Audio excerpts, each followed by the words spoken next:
السلام علیکم۔ پاکستان میں ہمسایہ جو ہے وہ ماں جایا سمجھا جاتا ہے۔ ہم اپنا ہر سکھ دکھ اس کے ساتھ شیئر کرتے ہیں اور اسے اپنے دل کے بہت قریب سمجھتے ہیں، لیکن کہیں نہ کہیں اگر ہمارا ہمسایہ ترقی کر رہا ہو تو ہم بھی اس کو فالو ضرور کرنا چاہتے ہیں، اس سے آگے بڑھنا چاہتے ہیں، کم سے کم اس کے برابر آنا چاہتے ہیں۔ آپ دیکھ لیجئے کہ اگر ہمارا ہمسایہ جو ہے وہ اپنا گھر اچھا بنا لے تو ہم اپنا گھر اس سے اچھا بنانا چاہتے ہیں، وہ اپنا گھر اچھا سجا لے تو ہم اس سے اچھا گھر سجانا چاہتے ہیں۔ ہمارے دل میں کہیں نہ کہیں اس کے برابر رہنے یا آگے بڑھنے کی خواہش ضرور ہوتی ہے۔ پاکستان کے 4 ہمسائے ہیں: انڈیا، افغانستان، ایران اور چین۔ چین اب کہاں پہنچ چکا ہے، ہم اس کی ترقی دیکھنے کے لیے یہاں پہ آتے ہیں۔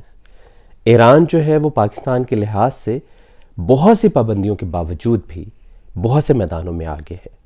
اسی طرح معیشت میں جتنی ترقی انڈیا نے کی، خصوصاً 90 کی دہائی کے بعد ہم بہت پیچھے رہ گئے۔ اب بچا ہمارا چوتھا ہمسایہ افغانستان۔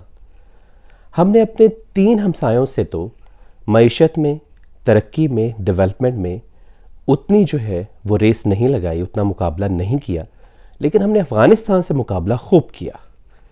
افغانستان میں جنگ و جدل ہے تو ہم نے سوچا کہ یہاں پہ بھی ہونا چاہیے، رہنا چاہیے۔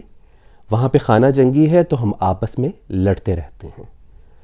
ہم صرف افغانستان سے مقابلہ کر رہے ہیں۔ اگر ہمیں چین سے مقابلہ کرنا ہے تو ہمیں ایک دفعہ پھر بیٹھنا ہوگا، پھر سوچنا ہوگا۔ چین نے بہت زیادہ برس نہیں لیے ہیں۔ آپ چند برس کے بعد چین میں آئیں، اسی شہر میں آئیں، اسی جگہ پہ آئیں، آپ کو ترقی مختلف لگتی ہے۔